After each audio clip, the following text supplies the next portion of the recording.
dalam sebuah training, edukasi, atau apapun itu yang kalau misalkan kita ngasih materi gitu ya, kita ngasih apa namanya, konten gitu, ada yang namanya instructional design ya. Jadi kita juga perlu merancang kontennya gitu ya, aktivitas apa yang mau kita berikan, materi apa yang kita berikan, itu penting ya. Jadi pengetahuannya itu gimana caranya kita bisa menyampaikan dengan baik kepada si partisipannya, itu ya. Nah, kalau berdasarkan experiential learning, tadi kan ada tahapan-tahapannya ya. Nah, salah satunya gitu ya, di dalam fase experiential learning itu kita melakukan conduct ya kan. Nah, di ke dalam conduct itu kita perlu merancang yang namanya instructional design supaya apa? Materi yang kita sampaikan itu pengalamannya didapatkan banget gitu ya sama si partisipannya.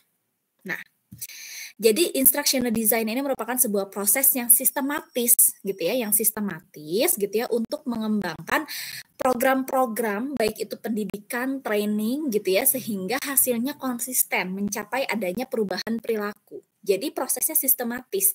Jadi nanti kalau teman-teman merancang sebuah modul karena akhir dari perkuliahan kita nanti teman-teman akan membuat sebuah modul ya. Teman-teman itu harus menyusunnya secara sistematis gitu ya. Dimulai dari bagaimana tujuannya, kemudian materinya apa saja gitu. Nah, itu yang harus disampaikan dengan baik di dalam modulnya. Nah, lalu nah, instructional design ini bisa menjadi kerangka kerja gitu ya dalam pengembangan modul tadi atau pembelajaran. Jadi dia bisa meningkatkan kemungkinan hasil belajar gitu ya. Lalu dia bisa membuat pengetahuan dan keterampilan itu berkembang gitu ya, lebih efektif dan efisien karena kita sudah rancang sesuai dengan kebutuhannya. Jadi materi yang diberikan pun juga spesifik. Kalau misalkan kita mau ngasih training tentang team building, ya udah materinya tentang team building, nggak usah dikasih materi-materi lain yang tidak relevan gitu ya. Nah, kemudian encourages the engagement gitu ya.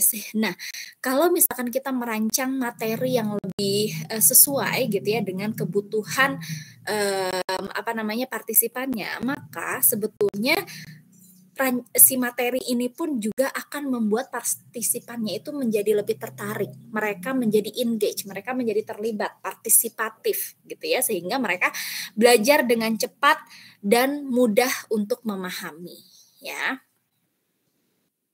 Nah, instructional design ini menurut Ray Geluth ini sangat spesifik ya, sangat detail ya.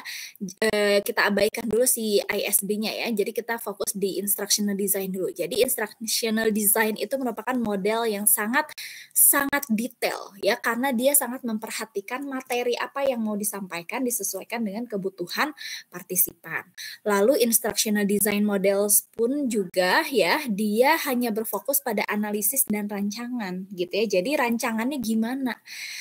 Terus kemudian kita analisa juga gitu ya, si rancangannya apakah ini sudah tepat sesuai dengan kebutuhannya atau belum gitu ya. Itu jadi harus disesuaikan dengan fase dalam proses perancangan. Nah, kemudian instructional design itu juga merupakan sebuah konjungsi gitu ya. Konjungsi ini artinya dia penghubung gitu ya, penghubung yang mendukung gitu ya proses belajar. Karena proses belajar itu tidak akan efektif atau tidak akan ada hasilnya kalau tidak ada materinya, tidak ada kontennya. Lalu apa yang mau dipelajari ya? Apa pengalaman yang bisa kita dapatkan gitu ya kalau misalkan tidak ada materi ataupun konten yang disusun gitu ya, sehingga instructional design diperlukan gitu ya untuk mendukung learning process. Nah, teman-teman bisa lihat di sini ya, ini merupakan kerangka kerja ketika kita melakukan sebuah intervensi ya. Anggaplah learning environment ini adalah merupakan sebuah intervensi. Nah, di luarnya itu ada berbagai aspek-aspek. Ada metode. Metode itu seperti yang sudah dipresentasikan oleh teman-teman. Ada counseling, ada training, ada coaching, mentoring, bla bla bla sampai program collaboration kemarin ya. Kemudian sosial. Siapakah partisipannya? ya. Kemudian sequencing disusun secara berurutan. Knowledge, materinya mau apa yang disampaikan. Instructional strategy, bagaimana proses penyampaiannya, ya.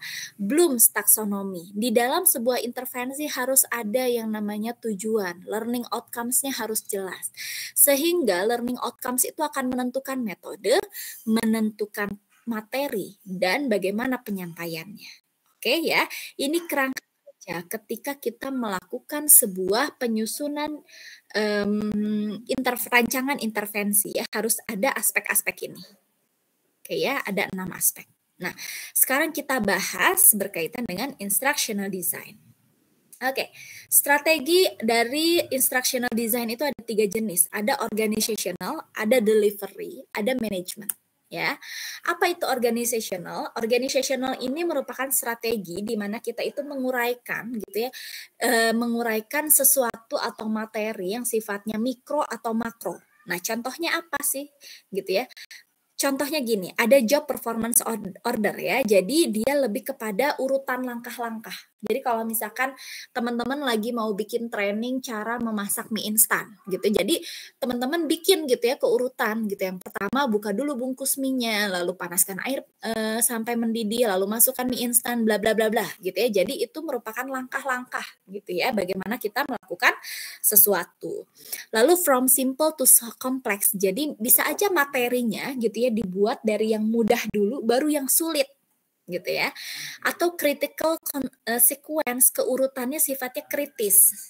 Atau known to unknown. Jadi yang sifatnya materinya yang diawali dengan yang tahu dulu ke tidak tahu nih. Contohnya sekarang teman-teman mungkin baru mendengar istilah-istilah berkaitan dengan experiential learning, terus apa lagi?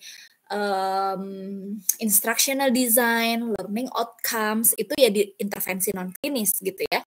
Nah, di sebelum-sebelumnya teman-teman nggak pernah dengar materi itu. Jadi kan known to unknown gitu ya. Jadi sebelumnya teman-teman dari semester 1 sampai semester 6 itu sudah punya pengetahuan psikologi yang diharapkan sudah menyeluruh gitu ya. Sekarang saatnya belajar hal prakteknya gitu ya. Penerapannya, kan ini ilmu yang baru lagi gitu ya, jadi sifatnya known to unknown. Lalu dependent relationship, jadi sebelumnya kita sudah punya pengetahuan ditambah dengan pengetahuan yang lain gitu, misalkan nih nanti teman-teman lulus S1 psikologi, lalu mau melanjutkan ke jenjang psikolog, mau ngambil profesi psikolog, nah itu namanya dependent relationship. Sebelumnya teman-teman udah punya nih basic keilmuan psikologi, tinggal melanjutkan prakteknya gitu ya, profesinya. Lalu supportive relationship. Kalau supportive relationship sifatnya adalah transfer learning gitu ya.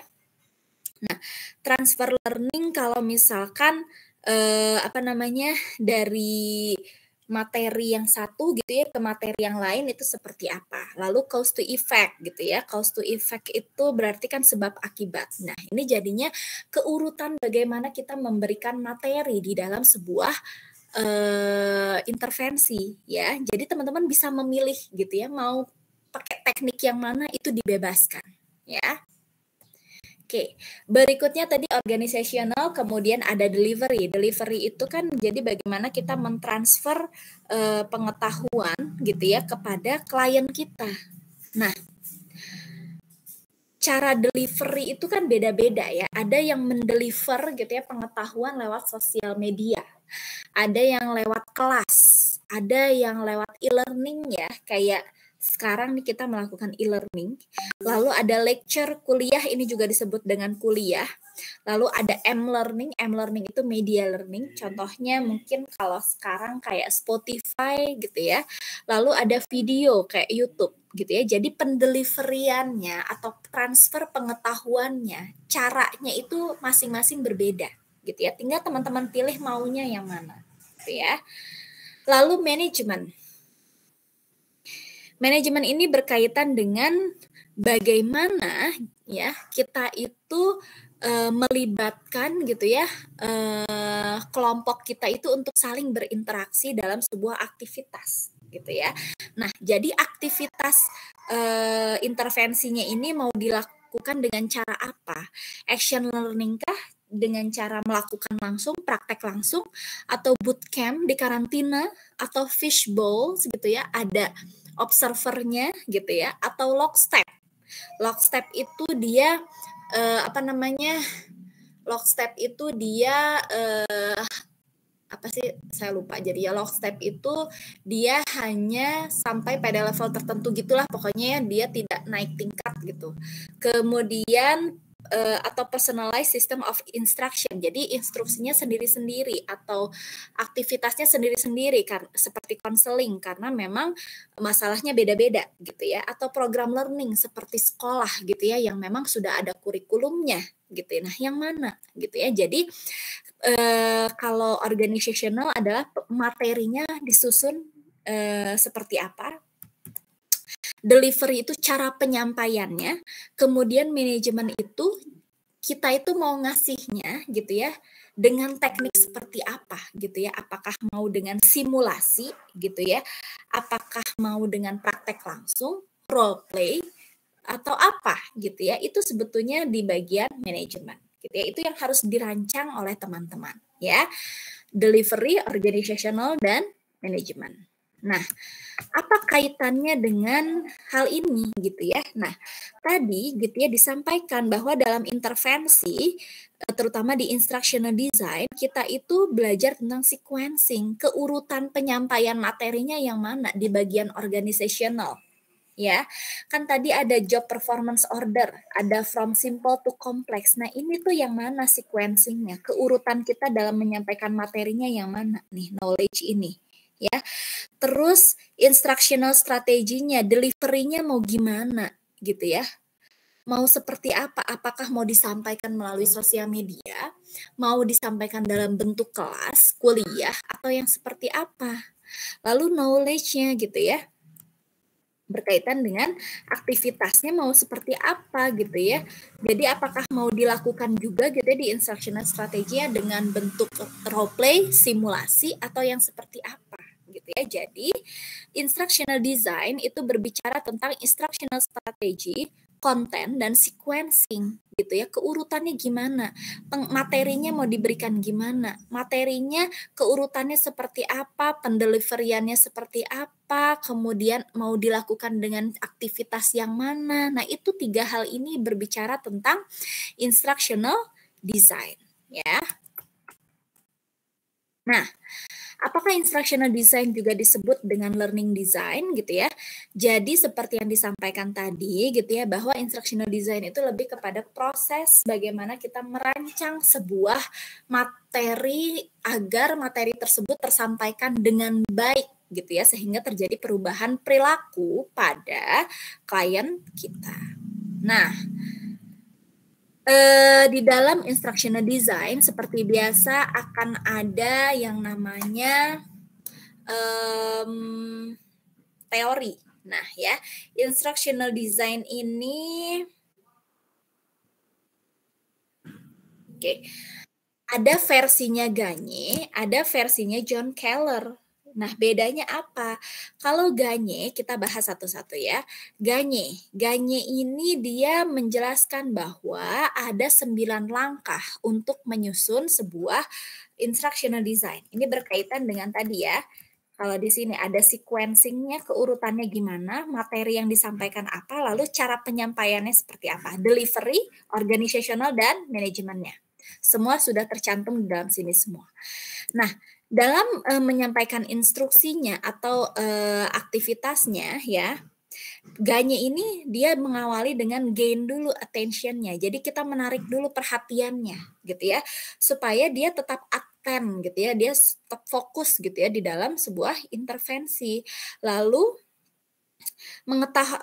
memberikan informasi berkaitan dengan tujuan dari intervensi ini apa. Lalu menstimulasi atau memanggil kembali informasi yang sudah dipelajari. Itu penting teman-teman ya. Lalu menghadirkan informasi saat ini tuh kita mau ngapain ya. Nah, kemudian di sini sudah mulai diberikan materi ya, materi gitu. Lalu diberikan feedback, nilai performanya mereka, lalu di sini mereka mengaktualisasikannya di dalam kehidupan sehari-hari. Jadi ya ini merupakan 9 langkah gitu ya dalam sequencing atau keurutan untuk melakukan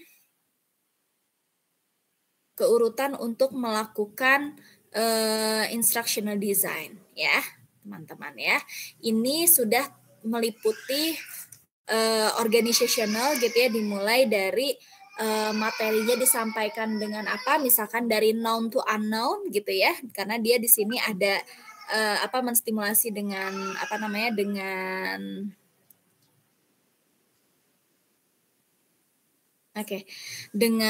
dengan pengetahuan sebelumnya gitu ya, itu lalu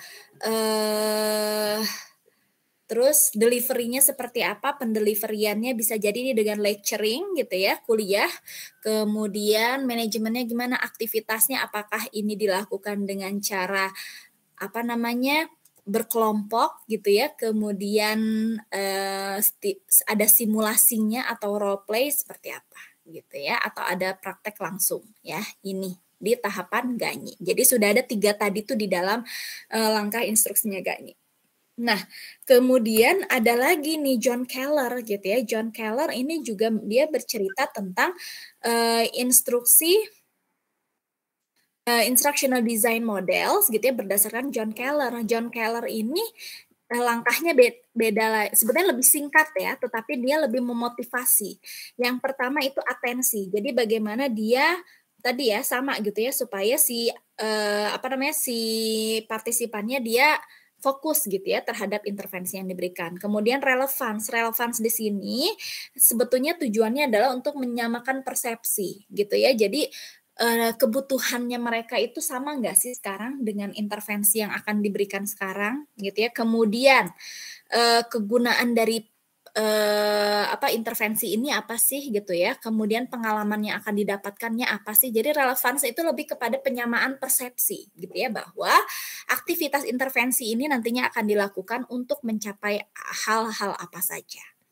Lalu confidence di sini artinya kita akan melakukan challenging gitu ya, menantang dengan cara apa? Bisa jadi kita memberikan feedback agar dia lebih berhasil, supaya lebih percaya diri, atau juga dengan grow the learners, jadi meningkatkan semangatnya si seseorang supaya dia lebih berhasil gitu ya. Lalu kita juga bisa mengontrol si klien kita gitu ya, sehingga dia bisa mengarahkan gitu ya perilakunya untuk mencapai hal yang memang diharapkan gitu, adanya perubahan perilaku. Itu confidence. Kemudian satisfaction. Satisfaction ini sifatnya adalah lebih kepada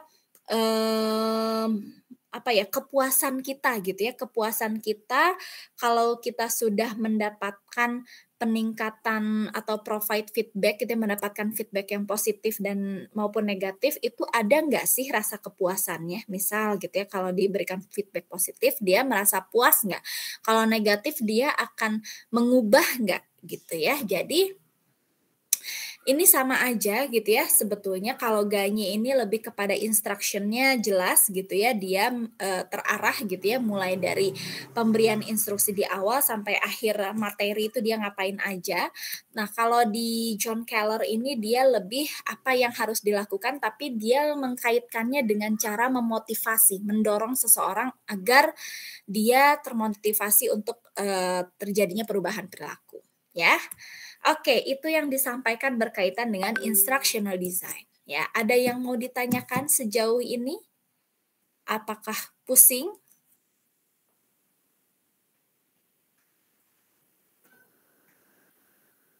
Ayo. Ibu boleh dijelasin lagi yang tadi menurut Gegni yang mana? itu? Yang mana? Instruction itu kan tadi ada 2 menurut John sama yang satu lagi tuh. Yang Ganyi? Ya. Oke. Nah, gini, kalau Ganyi itu ya gini. Instructional design itu adanya di fase aktivitas ya. Nah, di dalam sebuah aktivitas nih ya, kan kita pasti kalau melakukan sesuatu kita akan menarik perhatian dulu orang. Misalkan saya nih di kelas, oke baik teman-teman gitu ya, sehingga semua langsung memusatkan perhatian ke saya. Nah itu adalah gain attention. Jadi kita di sini mulai gitu ya, mengurutkan bukan langkah-langkah ya, aktivitas apa saja yang akan kita lakukan gitu ya, supaya materinya tersampaikan dengan baik gitu ya. Nah di dalam Ganye ini gitu ya sudah terlibat 3 hal instructional design ini. Ada organizationalnya, delivery-nya ada, manajemennya ada, gitu. Nah, ini hanya langkah-langkah saja gitu ya. Jadi berkaitan dengan misalkan organizational, apakah materinya gitu ya sudah disampaikan dengan cara misalkan dari yang tahu menjadi tidak tahu. Nih, di sini dia kan menstimulasi dengan bertanya, kemarin atau ada yang tahu tentang apa itu, asertivitas gitu ya, mungkin ada yang sudah tahu. Jadi di sini bisa jadi kita memberikan informasi yang sebelumnya diketahui oleh mereka menjadi keterampilan-keterampilan baru yang pada akhirnya mereka sebetulnya sekarang belum tahu. Jadi materinya baru gitu ya. Asertivitas tapi hal yang baru gitu ya. Nah, kemudian delivery-nya gimana? Bisa jadi pemberian materi berkaitan asertivitas itu dilakukan dengan cara lecturing gitu ya, dengan cara kuliah gitu ya, atau misalkan training diberikan tips and trick gitu. Nah, itu seperti itu juga bisa. Nah, kemudian apalagi? Tadi manajemen ya, manajemen dilakukannya dengan cara apa aktivitasnya? Apakah dengan simulasi? Jadi mereka berlatih gitu ya di sini. Sekarang now you try it. Jadi mereka mencoba untuk melakukan sesuatu sehingga nanti muncul nih ada feedback. Oke, kamu sudah bagus gitu ya, kamu sudah bisa mencoba gitu ya.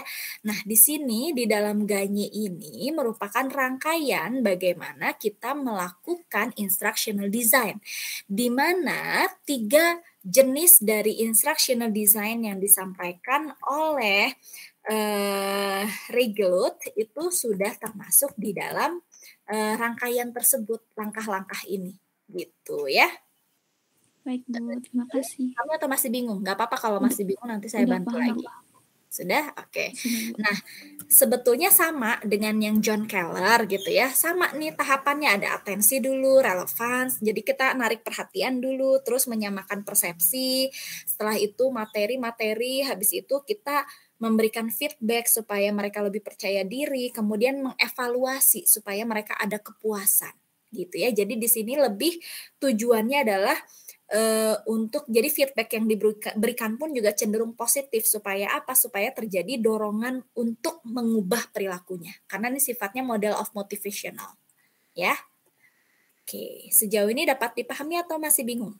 Sok, nggak apa-apa, biar sambil dijelaskan lagi.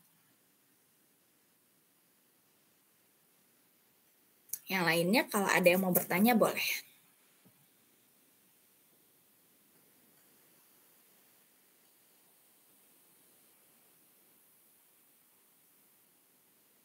Izin Ibu. Hmm? Berarti Kak yang menurut John sama Jason itu berarti itu mah hanya langkah-langkahnya saja. Iya. Tapi kalau strateginya mah udah sama aja kayak organization, terus Betul. delivery sama manajemen gitu udah sama. Iya, Sama ya, Bu. itu betul sekali. Jadi langkah-langkahnya mah sama gitu ya, keurutannya ada di sini gitu ya, ada di sini. Jadi yang 3 jenis ini nih, organizational, delivery, management itu sudah ada di dalam ini semua. Kedua hal ini, di langkah ini sudah ada ya. Gitu. Jadi dalam menyusun instructional design gitu ya, harus ada tuh 3 jenis tadi. Organisasionalnya gimana, delivery-nya gimana, manajemennya gimana gitu ya, materinya mau disampaikan dalam bentuk apa, terus delivery-nya penyampaiannya mau gimana, lalu bentuknya mau seperti apa, tekniknya mau gimana itu ya, dan itu sebetulnya bisa digabungkan di sini di bagian present information, kemudian nanti caranya seperti apa, ini sebetulnya di bagian sini nih. Ya, yang 3 jenis tadi itu adanya di area ini nih. Kalau di Ganye ya. Kalau di John Keller itu adanya di bagian relevan sebetulnya di apa namanya, di antara relevance dan confidence ini ada aktivitas, gitu. Baik Bu, terima kasih.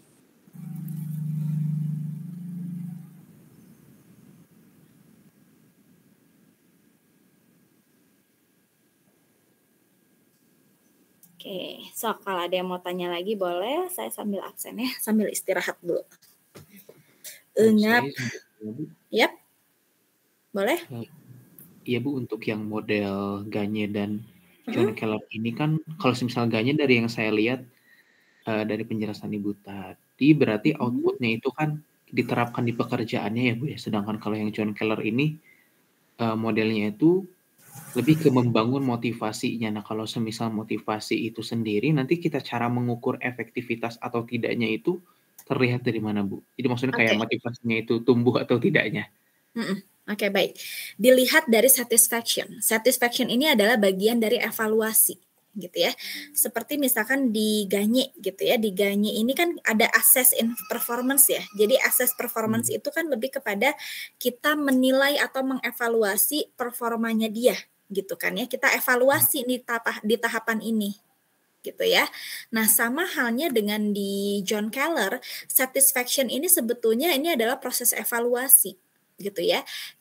Di sini kebanyakan kalau di John Keller itu memang lebih memberikan setelah evaluasi adalah reinforcement supaya perubahan perilaku yang sudah ada itu terjadi lebih kuat lagi, gitu kan, karena fungsi reinforcement kan menguatkan, gitu. Oh, berarti pengukuran dari evaluasinya itu lebih ke perilaku yang defisitnya atau perilaku yang sudah yang terbaharunya gitu, maksudnya yang baiknya, Bu? Yang mana? Dari evaluasi. Nah, kalau misalkan gini, yang jelas ya, kalau misalkan evaluasi ya, hasil evaluasi itu kan tidak selalu terjadi peningkatan. Bisa jadi ada partisipan yang dia perilakunya menetap atau bahkan yang menurun ya, kayak gitu ya. Nah, kalau kita mengacu membuat desain rancangan pelatihan kita berdasarkan John Keller gitu ya, maka yang dibangun adalah dorongan-dorongan, jadi lebih sisi positif gitu. Artinya gini, relevans nggak sih gitu ya. Jadi diawali gitu ya dari tahapan yang di sini gitu ya. Tahapan relevans ini mengawali dengan tujuan kita sama nggak? Kita sama-sama punya harapan yang sama nggak dengan intervensi ini? Kemudian apalagi? Kemudian ya di sini diberikan aktivitas gitu ya, lalu confidence di sini di challenge gitu ya sampai muncul perubahan perilaku gitu. Nah, setelah itu mereka terus-menerus diberikan feedback gitu ya sampai akhirnya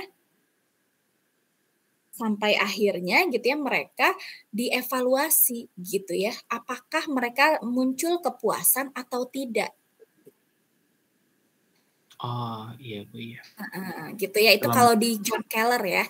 Nah, kalau di Gagne ya sama aja, terjadi atau tidaknya tergantung di sini gitu ya. Kalau tadi kan John Keller, jadi lebih ke arah feedbacknya positif supaya kalau misalkan ada perubahan perilaku yang diharapkan gitu ya, maka itu di bagian confidence itu ya terus ditingkatkan gitu ya dengan pemberian feedback yang lebih sifatnya konstruktif gitu ya, positif gitu.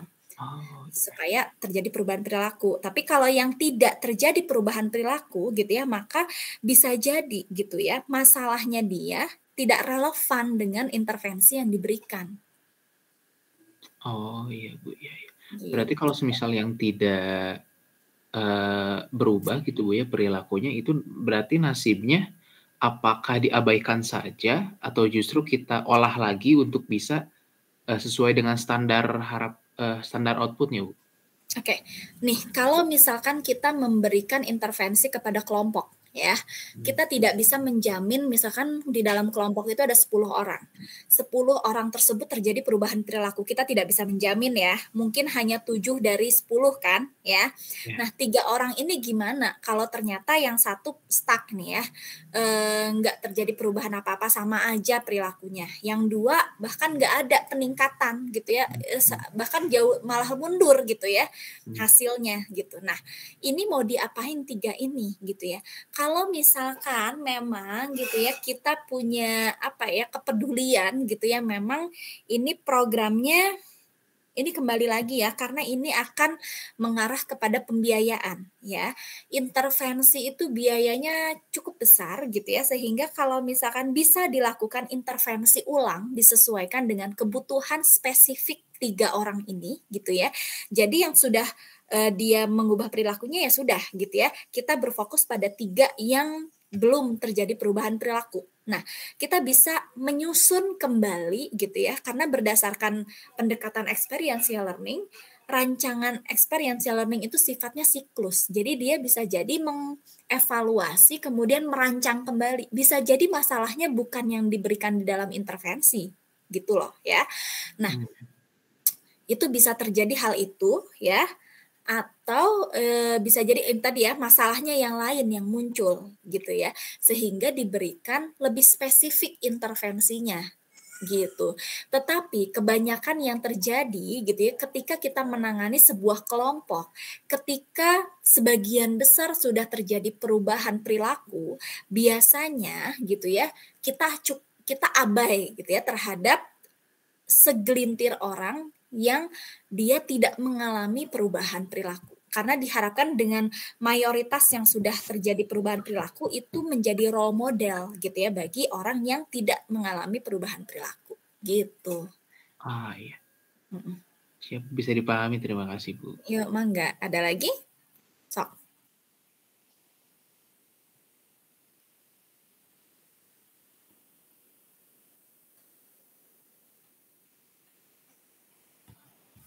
Ya, saya sambil absen Nicholas A dan ternyata kelas A dan D. Ibu. Oke. Saya kelas A dulu ya.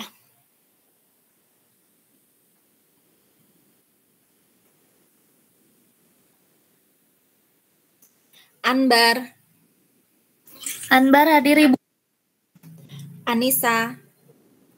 Anissa hadir, Ibu. Cahya. Hadir, Ibu. Dani. Si Dani kemana? Denia. Hadir. Diana. Diana.